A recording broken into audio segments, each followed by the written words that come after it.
The smell of my grandmother's lavender hand cream still takes me back to that Tuesday afternoon in March, sitting at her kitchen table while she pressed an envelope into my hands and said, "This is just between us, sweetheart." Inside was a cashier's check for $43,000. I didn't cry, I wanted to. But I had learned, somewhere around age 12, that crying in front of people who were watching for weakness was the same as handing them a weapon. I folded the check back into the envelope and said, "Grandma, this is too much." She waved her hand the way she always did when she'd already made up her mind. "You earned it. That's 20 years of birthday money I never gave you properly, and don't you argue with me about it." I didn't argue, but I also didn't deposit it right away. I drove home, sat in my car in the parking lot of my apartment complex, and stared at the steering wheel for a long time. Because I knew what was coming. Not the specifics, but the shape of it. My mother would find out. She always found out. Let me back up. I'm the second of two daughters. My sister, Caitlin, is 3 years older, and from the time I was old enough to understand how households work, I understood that ours operated on a system I hadn't agreed to and couldn't opt out of. Caitlin was the firstborn, the one who looked like my mother's side, the one who had my father's laugh. I was, as my aunt once put it at Thanksgiving, with a glass of wine in her hand, the surprise. She said it like a compliment. It wasn't. My parents weren't cruel in the obvious ways. They never screamed at me, never locked me in my room, never said the words "we love her more" out loud. What they did was quieter. It was the way my mother redecorated Caitlin's bedroom when she left for college and kept mine as a storage space. It was the way my father proofread Caitlin's college application essays but told me he was too busy when I asked. It was 1,000 small choices made consistently over 18 years that added up to a very clear message: you are not the priority. By the time I left for school on a partial scholarship, I had applied for entirely on my own. I had already made a decision. I wasn't going to spend my life trying to earn something I'd never been offered. I was just going to build my own. I studied accounting. Not glamorous, I know, but numbers made sense to me in a way that people sometimes didn't. Numbers didn't have favorites. Numbers didn't forget to come to your recital because they were at your sister's soccer game. Numbers were honest.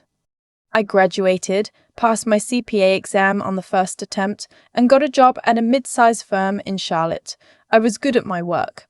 Within 4 years, I was handling accounts that I hadn't expected to see for a decade. I was careful with money in a way that people who grew up feeling financially uncertain tend to be.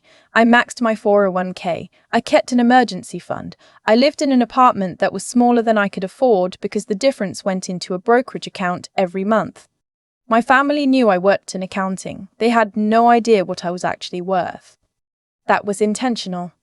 The check from my grandmother sat in my desk drawer for 6 weeks while I thought carefully about what to do.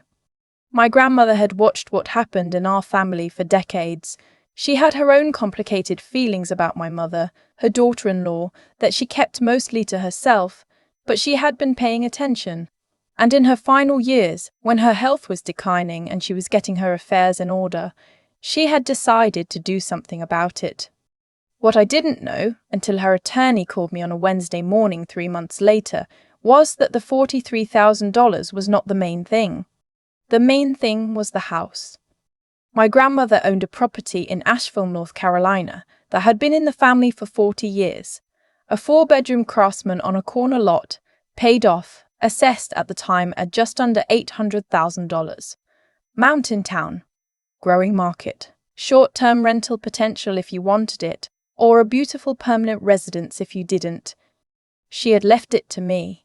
Not to my parents, not to Caitlin, to me. The will also included a specific handwritten note, which the attorney read to me over the phone in a careful, neutral voice. I am leaving this property to my granddaughter because she is the one who visited me when I was in the hospital without being asked, who remembered my medication schedule, and who never once made me feel like a burden. The others can find their own way. I sat very still after he finished reading. Then I said, "Is there anything else I need to know?" He told me about the probate timeline, the steps required to transfer the deed, the tax implications. I wrote everything down. I thanked him. I hung up. Then I called my own attorney. I want to be clear about something. I didn't call my attorney because I was expecting a fight. I called because I had grown up in that family, and I knew that unexpected inheritances had a way of producing paperwork I hadn't anticipated. My attorney had handled a small landlord-tenant dispute for me 2 years earlier. She was sharp, and she didn't waste words. I told her the situation. She said, "Smart to call. Give me the probate case number." What happened next took about 2 weeks. My mother called on a Thursday evening. I was making pasta and had the news on low in the background. I almost didn't answer, but I had been raised to answer my parents' calls, and old habits are harder to break than we think. "Did you know about your grandmother's house?" she asked. No greeting. No "how are you?" "I just found out," I said, which was true. "She left it to you." That's what her attorney told me. There was a pause. I stirred the pasta. I could hear my mother breathing. "That's the family property," she finally said. "Your father grew up visiting that house. We all expected." She stopped. "This isn't right." She wasn't in her right mind. "She updated her will 14 months ago," I said. "She passed all the competency evaluations. Her attorney has documentation." Another pause. "We need to talk about this as a family." "Sure," I said. "Have your attorney contact mine." I gave her the name and number, said I had dinner on the stove, and hung up. I ate my pasta. It was fine. The family meeting they proposed happened at my parents' house on a Sunday afternoon. I drove the 4 hours from Charlotte, which I normally would not have done, but my attorney had suggested I show up in person. "Don't give them anything to work with," she said. "No, she refused to come. No, she's hiding. You show up, you're calm, you say very little, and you let them talk." I wore a grey cardigan and brought a fruit salad because that's what you do when you go to your parents' house. My father hugged me at the door. He smelled the same as always, coffee and the cedar soap he'd used my whole life. For a moment, I felt the thing I always felt in that house, the wish that it could be different, the old ache of wanting a father who would have just shown up. But I was 31 years old, and I was past letting that ache make my decisions. Caitlin was already there with her husband. She was sitting at the kitchen table with both hands wrapped around a mug, and when I walked in, she gave me a look that was either hurt or accusation. With Caitlin, it was always hard to tell, because she had learned a long time ago to package aggression as pain. "I can't believe she did this," Caitlin said. Not to me specifically. To the room. I set the fruit salad on the counter and sat down. My father started talking first. He talked about family legacy, about what the house meant to him, about how surprising it was that his mother had made this decision without discussing it. He wasn't yelling, he was using the voice he used when he wanted to sound reasonable. I had grown up with that voice and I knew exactly what it was doing. When he finished, I said, "I understand this is a surprise. I was surprised too. But Grandma made this decision legally and clearly. I plan to honor her wishes." "You could sell it and split the proceeds," Caitlin said. "That would be fair." "To who?" "To the family." "Grandma decided what was fair," I said. "I trust her judgment." My mother, who had been quiet until then, said, "After everything we've done for you, we paid for your—" She stopped. The room got very quiet. I looked at her. I waited. I wanted to hear her finish that sentence, because she and I both knew she hadn't paid for much. The partial scholarship, the gap I filled with work study and the part-time job at a coffee shop, the 1 semester my father had covered when I ran short, which he had mentioned at least 11 times since. She didn't finish it. "I'm not trying to hurt anyone," I said, "but I'm not going to give away something that was left to me." We sat in that kitchen for another 45 minutes. They cycled through several approaches, emotional appeals, suggestions that I was being selfish, a brief attempt by Caitlin's husband to bring up what a jury might think about undue influence, which told me they had already consulted someone who had told them they had no case. I didn't get angry. I didn't cry. I answered questions when they were actual questions and stayed quiet when they weren't. When I left, my mother hugged me on the porch in a way that felt like a performance and said, "We love you, you know that." I said, "I know," and I drove home. What I had not told them, and what my attorney had specifically advised me to keep quiet about, was that I had already been in contact with a property management company in Asheville. The short-term rental market in that city was strong. A 4-bedroom craftsman, well-maintained, in a walkable neighborhood. Conservative projections put potential gross revenue at somewhere between $60,000 and $78,000 per year. I also had not told them that I had spent the previous year, before any of this happened, before my grandmother even told me about her plans, quietly building a position in a small real estate investment trust that a colleague had flagged for me. Steady, unglamorous, nothing dramatic, the kind of investment that doesn't make headlines. It had returned 22% over 18 months. I mention this not to brag. I mention it because I want to be clear that what happened next was not luck. I had been building something for years, the way you build anything that lasts, slowly, without announcing it, while the people around you assumed you weren't. The house transferred into my name 7 weeks after probate closed. I had it professionally photographed, listed it on 2 short-term rental platforms, and had my first booking within 4 days. About 2 months after all of this, Caitlin called me. Her voice was different from the kitchen table version, softer. She asked how I was doing, asked about work, mentioned that her youngest had started walking. I listened and responded normally because she was still my sister, and I hadn't stopped caring about her, even if I had stopped expecting things from her. Then she mentioned that she and her husband were looking at a cash flow problem. He had left his job to start a business that hadn't launched the way they'd hoped. They were behind on their mortgage by 60 days. She didn't ask me directly. She mentioned it, which was the family method of asking. You float the information and wait to see if someone offers. I said, "I'm sorry to hear that. That's really stressful." She waited. I said, "I hope things turn around for you." She got quiet. Then she said, "I thought maybe, with the house and everything, you might be in a position to." "I'm not," I said. Not harshly, just clearly. I've got my own obligations. This was not entirely true in the way she meant it, but it was true in a different and more important way. I had made a decision, years before that phone call, about who I was going to be responsible for, and I had done the quiet, unglamorous work of becoming that person. I had filled out the scholarship applications when my parents were busy. I had studied for the CPA exam on weekends while my friends went to the lake. I had chosen the smaller apartment and invested the difference. None of that was Caitlin's fault, but none of my savings were hers either. "I have to go," I said, "but I do hope things get better. I mean that." I hung up.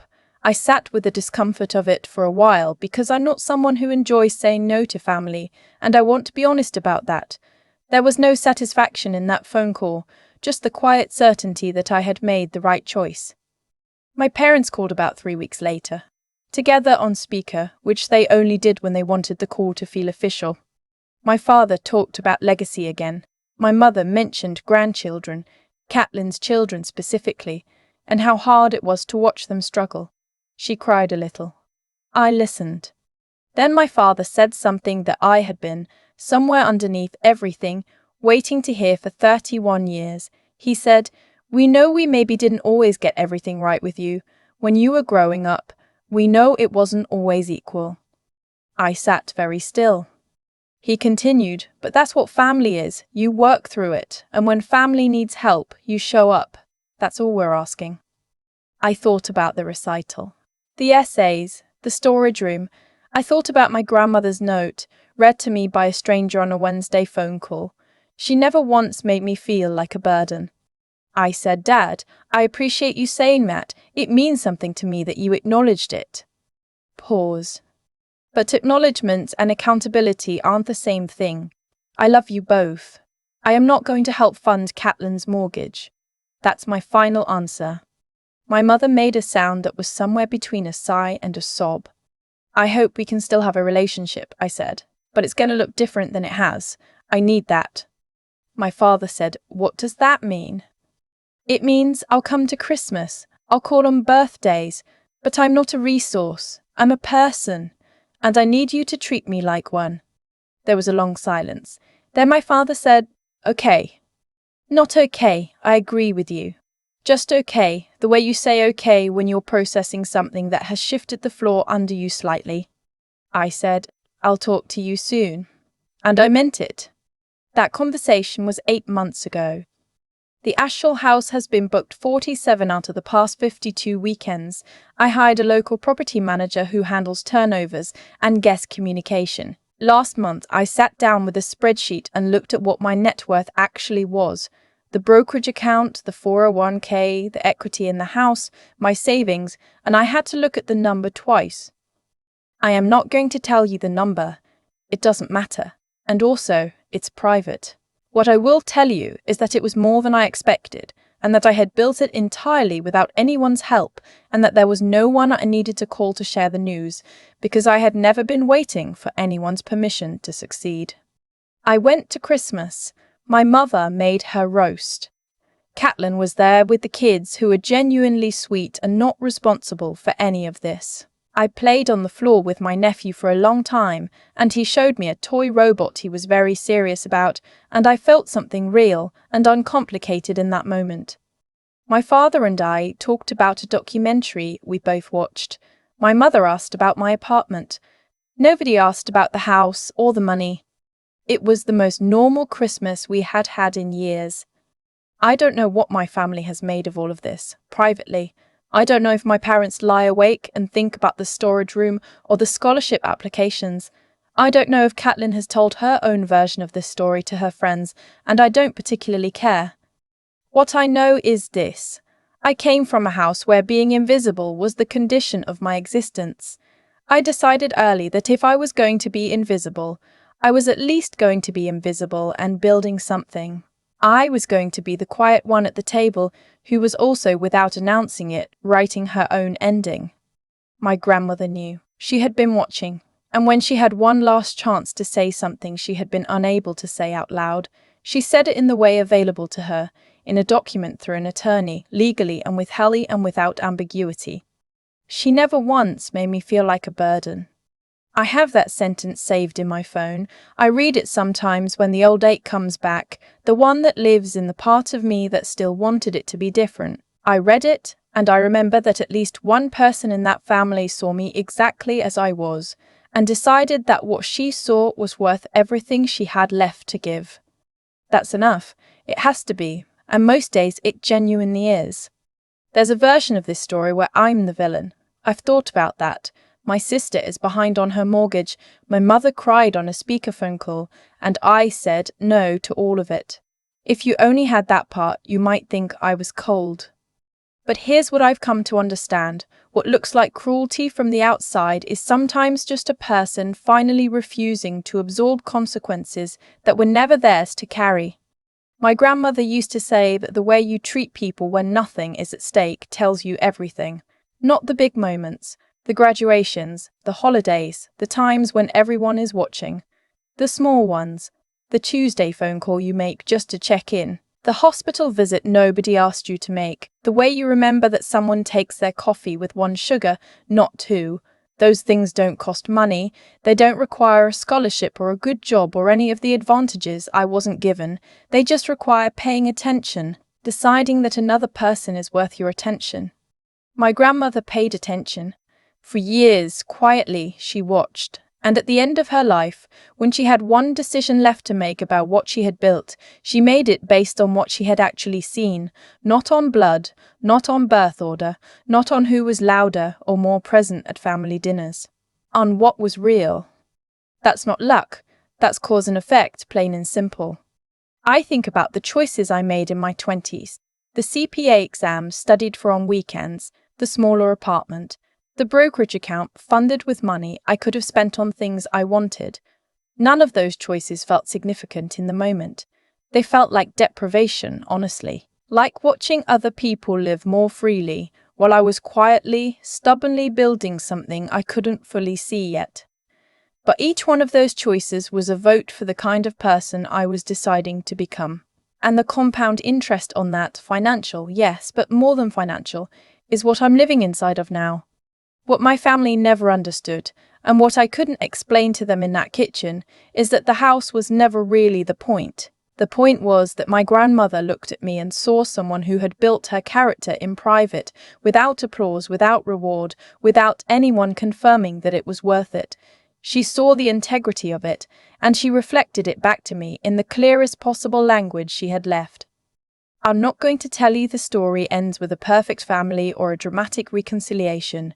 It ends with a normal Christmas, a nephew who loves robots, and a relationship with my parents that is smaller and more honest than it used to be. It ends with a property management spreadsheet and a savings account, and the particular quiet of someone who has stopped waiting for permission. The thing no one tells you about being the overlooked one is that the invisibility, as painful as it is, can become a kind of protection. Nobody tracks what they can't see. Nobody expects what they've already dismissed. And if you are disciplined enough and patient enough and honest enough with yourself about what you're actually building, you can work in that invisibility for a long time before anyone realizes what you've become. My grandmother realized. She always had. That note she left, she never once made me feel like a burden. I read it when I need to remember why it was worth it. Not the house. The being seen. That's the thing you can't inherit and can't take from someone. You either earn it by showing up, or you don't. I showed up, quietly, consistently for years. That's all it ever was.